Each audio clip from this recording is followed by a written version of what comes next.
ఐటీలో ఎంట్రీ కావాలా? Training software engineer గా అజా కోడింగ్ ట్యూటర్ లో 2 వీక్స్ ట్రయల్ పీరియడ్ లో వెంటనే చేరండి. మన శరీరంలో ముఖ్య భాగం గుండె. ఆ గుండె కొట్టుకోవడం సెకండ్ల పాటు ఆగిపోయినా మరణమే, ప్రాణం పోయినట్టే. అలాంటి గుండె 90 నిమిషాలు ఆగిపోతే మనిషి బతుకుతాడా? కష్టమే కదా. కానీ వైద్యులు అద్భుతం చేశారు. ఆగిన గుండెను తిరిగి కొట్టుకునేలా చేశారు. ప్రాణం పోయింది అనుకున్న ఓ సైనికుడికి తిరిగి ఊపిరిపోశారు. ఆ కుటుంబానికి దేవుళ్లుగా మారారు. ఆధునిక వైద్య శాస్త్రం సాధించిన ఆ విజయాన్ని పూర్తిగా తెలుసుకుందాం పదండి. యుక్త వయసులో గుండె సంబంధిత సమస్యలతో నేటి కాలంలో సహజంగా మారాయి. చిట్టి గుండె ఆగి ఎంతో మంది ప్రాణాలు కోల్పోతున్నారు. అయితే గుండెపోటుకు సిపిఆర్ యంత్రంగా పనిచేస్తోంది. హార్ట్అటాక్ గురైన వ్యక్తికి క్షణాల్లో సిపిఆర్ చేస్తే ప్రాణం నిలుస్తోంది. ఆగిపోయిన గుండె మళ్లీ కొట్టుకోవడం ప్రారంభమవుతోంది. కానీ ఆర్మీలో పనిచేస్తున్న శుభాకాంత్ సాహు అనే 24 ఏళ్ల యువకుడి విషయంలో మాత్రం మెడికల్ మిరాకిల్ జరిగింది.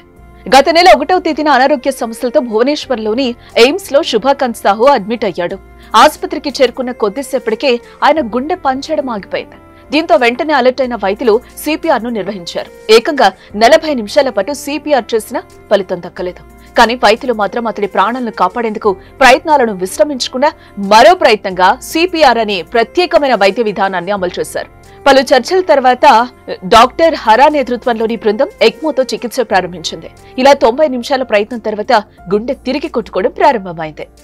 గుండె కొట్టుకోవడం ప్రారంభించినా లయ సక్రమంగా లేదు. అలా మెల్లగా 30 గంటల తర్వాత గుండె కొట్టుకోవడం సాధారణ స్థితికి వచ్చింది. 96 గంటల తర్వాత ఎక్మోను తొలగించారు. గుండె ఊపిరితిత్తుల పనితీరు సరిగా లేని వారికి తోడ్పాటు అందించడానికి ఎక్మోను ఉపయోగిస్తారు. ఇది వేరువేరుగా ఉమ్మడిగా ఊపిరితిత్తులు గుండె విధులు నిర్వర్తిస్తుంది. సైనికుడికి నిర్వహించిన ఈ సిఆర్పి విధానం సాంకేతికంగా సవాళ్లతో కూడుకున్నదే అయినా గుండె ఆగిన సందర్భాల్లో చికిత్సకు అనువైందని వైద్యులు తెలిపారు. ప్రస్తుతం శుభాకాంత్ పూర్తిగా కోలుకున్నాడు. పోయిన ప్రాణానికి పునర్జన్మ ఇచ్చిన వైద్యులకు శుభాకాంత్ సాహుతో పాటు అతడి కుటుంబ సభ్యులు ధన్యవాదాలు తెలిపారు. ఏదేమైనా ఎయిమ్స్ వైద్య బృందం చేసిన ఈ అద్భుతంతో పోయిన ప్రాణం తిరిగి రావటం అందరినీ ఆశ్చర్యానికి గురిచేసింది.